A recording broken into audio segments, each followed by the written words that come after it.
Thank you for coming down this afternoon. It's been a crushingly difficult day for the Bailey family, as you might imagine. They haven't even buried their son, Devon, yet. His funeral is tomorrow, and there's a wake today. So they're grieving with their family and their friends today, and can't be with us. And we would ask if you would respect their privacy and their moment of grieving on this day. It's impossible for me to imagine, and probably for any of us, to imagine a more difficult set of circumstances for a family to undergo. And for today, the Colorado Springs City leaders to release the videotape which reveals the killing of Devon Malik Bailey. That video was released only a couple hours ago. I think most of you have had access to it. We were given access to it at the same time you were. So we're still studying that. We're looking at it. It's a very difficult to watch set of body cam videos. It's going to take an awful lot of analysis to get to the bottom of all of the details. My name is Daryl Kilmer, and along with Mari Newman, our law firm Kilmer, Lane & Newman represents the Bailey family. We're trying to guide them through this very difficult legal process, as well as the personal circumstances that they're confronted with these days.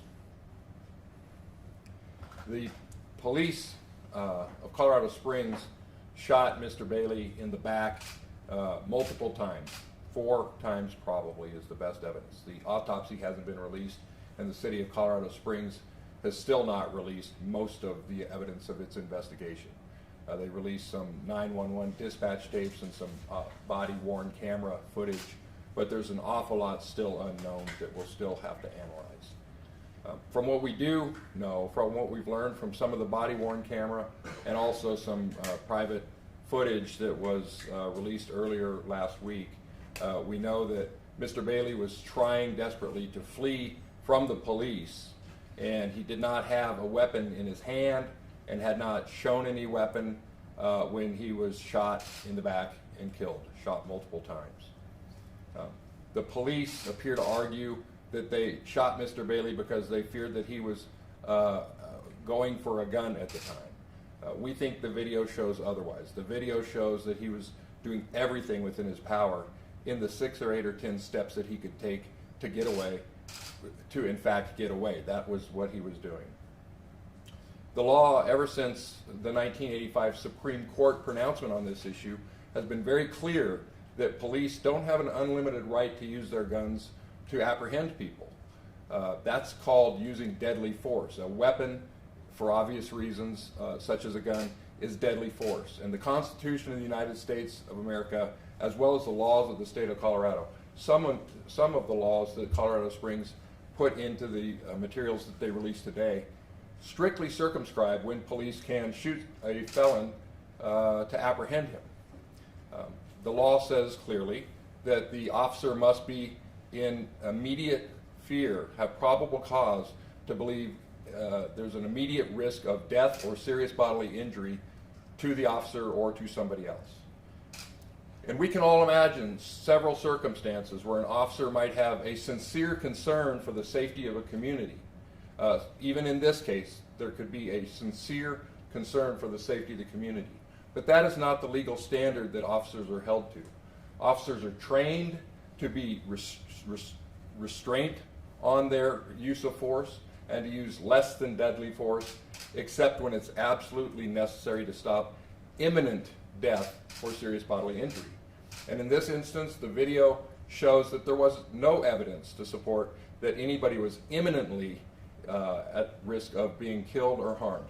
A good contrast, sadly, is the shootings that we experienced also on August 3rd, the same day that Mr. Bailey was killed in Dayton, Ohio.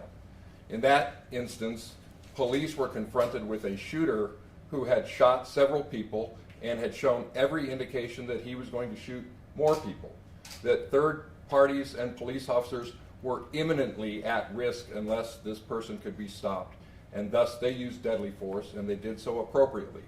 It is that kind of situation, when you have probable cause to believe that somebody's about to be hurt, that's the only time the police can use deadly force. And in this case, there's no evidence that Devon was about to hurt anybody. The evidence is to the contrary. He was trying to flee the situation and to get away from any sort of official apprehension or arrest or anything of that nature. The fact that there are other people around is does not meet the legal standard of imminent risk of death or serious bodily injury. And if that's how the evidence plays out in this case, then in fact this is an unconstitutional and an illegal shooting. It's excessive force under the Constitution. Now one might say, but what if the suspected criminal gets away? And that is what the Supreme Court has instructed us time and time again, that under our system of freedoms, under the Fourth Amendment to the United States Constitution, which says that police officers are not allowed to constitutionally apprehend people in an unreasonable way, that you cannot have an unreasonable seizure of a person or an arrest of a person. We've learned from the Supreme Court teachings and the laws that have been passed that the price we pay for that type of freedom is from time to time a suspect might escape. In this case, it wasn't a terribly difficult thing to do afterwards. They knew who the suspect was, they knew where he lived, and if he escaped that situation, then they could apprehend him at his house or later on. And that is what our system tells us, that that's the way the police are instructed to act in this case. Of course, we're going to be analyzing the videos, as I'm sure a lot of you will too, and the community will too. We're not here to say that being a policeman is an easy job. It's not. It's a very difficult job, and it's fraught with dangers. We're very aware of that. But this is why we have training. And Colorado Springs has a history of this type of violence, frequently leading to death against residents of the community and others. And training must teach that use of a deadly force, of a gun, to apprehend somebody who's merely a suspect, and far different from a situation such as Dayton, Ohio, there's no evidence that Devon Bailey was intending to hurt anybody else if he got away. The law requires less than lethal force to apprehend him, and instead we've lost a 19-year-old young man who had no criminal record, had no convictions in his past, and his family has lost a loved one. I'm going to defer to my partner, Maureen Newman. Actually, I think you've covered it. Oh, we're happy to answer any questions. We'll answer questions. When do you suspect the investigation from the Fourth Judicial? Have they talked to you about when they'll be giving you an answer on what's going to happen for the police officers? The question is whether they've talked to us about the next steps in for the Fourth Judicial District Attorney's Office or otherwise, and the answer is no. They haven't talked to us or kept us apprised of anything that's going to be happening. As indicated, we received the video at exactly the same time you did, as far as we can tell. We don't know what the next steps are. As you may know, the family is calling for an independent investigation rather than merely sliding this over to the El Paso County Attorney's Office to investigate. It's a system that is fraught with conflicts of interest if the El Paso County Sheriff's Department get to investigate the Colorado Springs Police Department when there's a death at the hands of Colorado Springs Police, and the Colorado Springs Police Department gets to investigate the El Paso County Sheriff's Office when there's a death, as there has been, up at the jail or by the Sheriff's Department. You hand off the investigation to your friends and things come out okay. This is why we almost never see any prosecutorial decisions, any decisions to prosecute somebody who has killed a member of the community. We're calling for an independent investigation.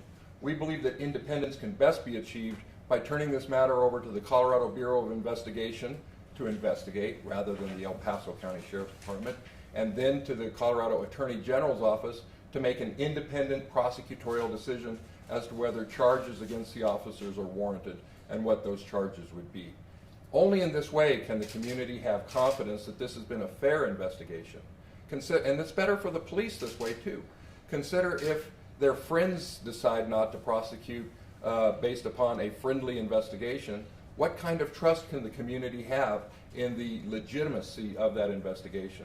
If they're truly interested in clearing their names from any assumption of wrongdoing, then they should be happy to turn the investigation over to a highly qualified and professional team of investigators at the Colorado Bureau of Investigation. We haven't had a response from Colorado Springs on this. I'm not optimistic that they'll agree to do this. Why is that? Because if your friends are investigating you, then you're more likely to come out well in the investigation. What do you say to people watching that video who say the police officer had to make a split-second decision, perhaps thought he saw the suspect reaching for a gun that he did in fact have? Yes, there are split-second decisions that have to be made by police officers, and this is very difficult. And we've learned through experience and through history that it is during these moments of split-second decisions that training is most acutely important. How have they been trained to handle these foreseeable circumstances that admittedly have an awful lot of, it's scary, there's not a lot of time to second guess. So the more you are trained as how you'll respond in such a situation, the better it will be. Now, I predict that the Colorado Springs Police Department will say, this is standard operating procedure. The way these officers responded is standard operating procedure. The reason I predict that isn't because it's standard operating procedure, it's because that's what police departments always say when their officers have killed somebody. But it shouldn't be standard operating procedure. There has to be very specific evidence present, not just a sincere concern, but evidence to provide probable cause of imminent death or serious bodily injury, not just a possibility that somebody might get hurt if Mr. Bailey escaped. That's the difference, and that's where the law comes in. What if Actually, let me add one thing to that, if I might. I think it's easy when you're looking at a video and slowing it down in slow motion and focusing on particular areas to perceive it in a way that is not consistent with the way it was in the moment. But one thing we know about how it was in the moment is what we've heard from multiple independent third-party witnesses. And these include members of the active military who, to a person, said that what they perceived was that there was no justification for the police officers to have shot Mr. Bailey in the back as he ran away from them. And so what we heard from people who were perceiving it in the moment, making the same split-second observations, is that they believed that it was an outrageous and unjustified use of excessive force and execution of a man who was running away. As you indicated, it was a split-second decision. It's going to be analyzed very carefully. Could the officer who fired his weapon have seen Mr. Bailey's hands in front of him after refusing to be searched for a weapon and instead running away, have interpreted that as a threat? It's impossible for us to know what was in the officer's head. We haven't seen the police reports filled out by the officers. We haven't seen any interviews, which undoubtedly have been taken and hopefully videotaped during this investigation. So for us to speculate exactly what was in his head, I think might even be reckless. So could somebody have seen that Mr. Bailey, when he was actually holding his basketball shorts up, was going for a weapon? I suppose that's conceivable. The question is, was it reasonable? Did he have evidence to believe that there was a gun that's going to cause death or serious bodily injury imminently? And we think there wasn't such evidence. We acknowledge that there might have been concern, but that's where the law differs from the rest of us might be walking around saying, better not take any chances. Officers have taken an oath to support and enforce the Constitution, and they know that it's an unreasonable seizure, an unreasonable arrest of a person to simply shoot them because they fear something bad might be happening if they get away. How about his criminal record? You touched on that. He was just an adult for a couple of years now. You said he had no convictions, none at all in his No past? convictions, that's correct. What about arrests? I don't know the extent of any sort of arrest. I know of a couple of charges that had been brought a few years earlier. He was only 19, so a few years earlier might have been when he was 16 or 17, but those were dismissed by the district attorney voluntarily. There were no convictions on Mr. Bailey's record.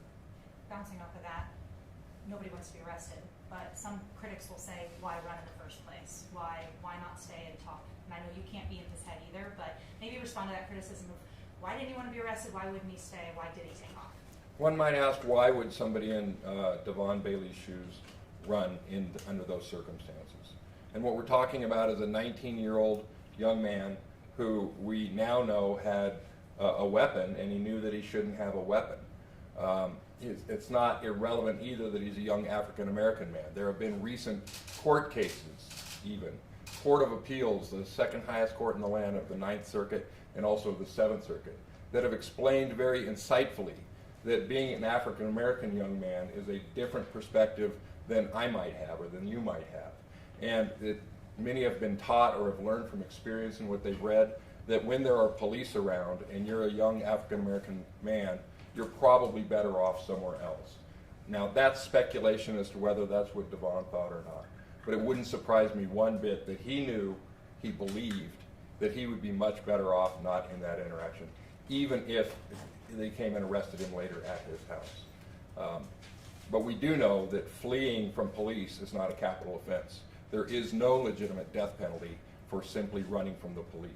And what turns out to be bad judgment of a young man in that circumstance cost him his life. And the fact that we might all say that policing is a difficult job isn't good enough to defend a unconstitutional killing of a young man. And one more question for you. We talked about how police say in that video that they found a gun and they're trying to remove it. Does that make a difference to you? You had this long explanation earlier about, you know, imminent or not. So to critics who would say they found a gun. Well, for example, if Mr. Bailey had pulled a gun on the police, then what's in their mind at the time they're shooting is he pulled a gun on us, so there would be an imminence of the fear of death or serious bodily injury. They would have had to see this. Of course, that didn't happen. There's no evidence at all that Mr. Bailey ever touched the gun that was deep within his basketball shorts, way down low. So that's not the situation. If they would have seen a gun, then yes, I agree with you. It might be a different case, but they did not. You said you aren't sure yet what the next steps are. Do we know if the Fourth Judicial even has this case yet, if it's still under investigation? Well, normally the next steps would be that the investigation by an agency that's investigating would turn it over to a prosecutorial authority to make a prosecution decision. In this case, it's really difficult to tell how that's working because what we received and what you all received is some evidence from the Colorado Springs Police Department, the city of Colorado Springs. On the other hand, we were told last week that they were turning the investigation over to the El Paso County Sheriff's Department. Now, we think those two agencies are hand in glove, but at least technically they're different agencies, and we didn't receive anything from the investigation of the El Paso County Sheriff's Department. So I believe the next steps will be, I think, that they will finish the El Paso County Sheriff's Department investigation and turn it over to a prosecutorial authority, probably the 4th Judicial District. Colorado Springs is in the jurisdiction of that district. But we think that's a bad way to do it. We think they should turn the investigation over to the Colorado Bureau of Investigation rather than the El Paso County Sheriff's Department, at which time the Colorado Bureau of Investigation should turn it over to the Colorado Attorney General's office to make an independent prosecutorial decision.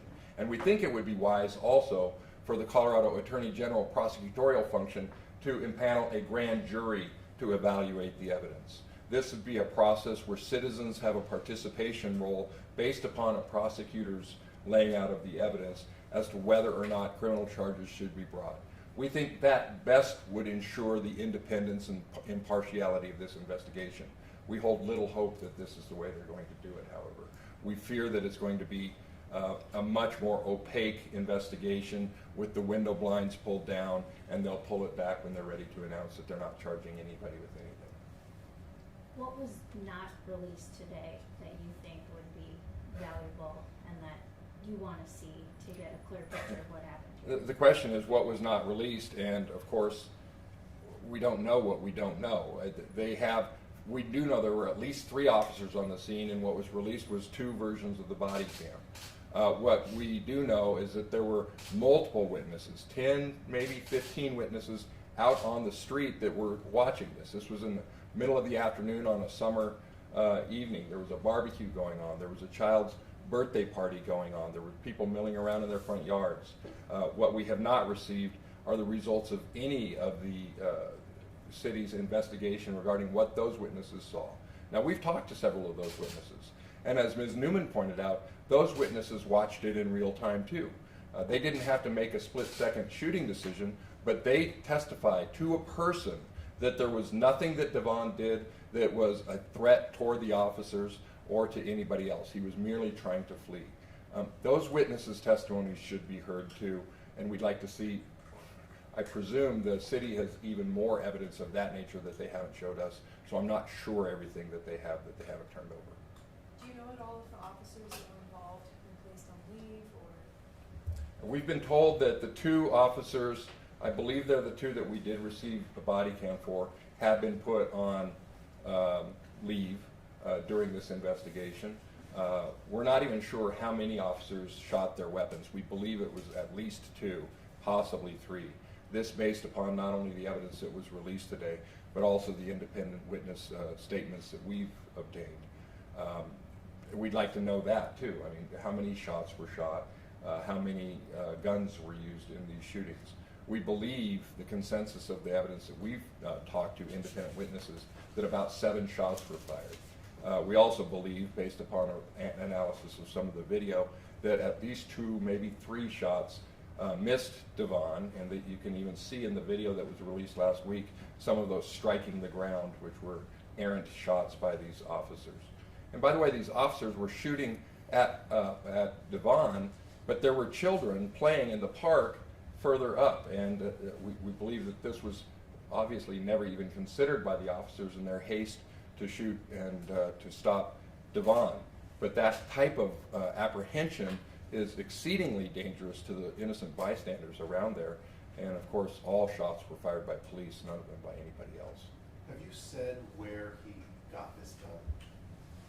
I haven't said where he got it. I don't know. And do you don't know where? Do you know if it was registered to anybody besides him? Or I don't have that information. And then you mentioned that your opinion is that Colorado Springs has a history of incidents that end in death. Could you elaborate on that, please, and tell us what you mean by that and what other incidents you're referencing? Thank you. Our office alone has represented several families in Colorado Springs who have suffered serious injury and oftentimes death. Currently, we represent the family of Jeffrey Melvin, who in 2018 was killed by the Colorado Springs Police Department. He was actually tased to death. He was tased multiple times, and he had committed no crime whatsoever. They were just chasing him because he was another young African-American male who, when he saw police, he became afraid and he ran, and they tased him to death. And that's excessive force as well. The El Paso County Sheriff's Department killed Doremus Lemuel at the jail, and he had undergone a mental health crisis, it appears, so he was a bit non-compliant up at the jail. Obviously he was unarmed, he wasn't hurting anybody, but the sheriff's deputies piled on top of him and crushed him to death. He died under a pile of deputies, much reminiscent of the Denver death of street preacher Marvin Booker at the Denver jail a few years ago. Those are just 2 examples. And of course they hand it off to each other to investigate themselves, and then they decide that nobody will be charged with anything. Did you say earlier that that he knew, or you presume he knew he shouldn't have had a gun? And if that's the case, what was the reason that he shouldn't have had a gun if he's a 19-year-old without any convictions? I do not know what Devon was thinking, actually. And I think it's probably not responsible for me to speculate what he was thinking. I can imagine, I have 18-year-old and a 20-year-old kids myself, and I can say that they're not always making the best decisions. And in that moment of fear and concern, I can imagine why somebody would want to flee. I don't know what Devon was thinking, so it's wrong of me to speculate on that. Are you sure that that Devon and the man he was with are the 2 who had committed the attempted robbery or robbery that happened earlier? We're not sure of that, no. Because he said that wasn't his nickname. Well, I mean, It might very well be that he is, but have the police, is that something else you'd like to know? of course, yes. We'd like to see all of the investigation Colorado Springs has, and we are continuing to conduct our own investigation into the facts too, talking to as many witnesses as we can to try to get as much information for the family and for the community that we can in this case. But there's a lot that we don't know Have yet. you talked to the original guy who made the 911 call? No, and I can say this, Devon's friend was charged with a low-level misdemeanor assault, 3rd-degree assault, not with armed robbery.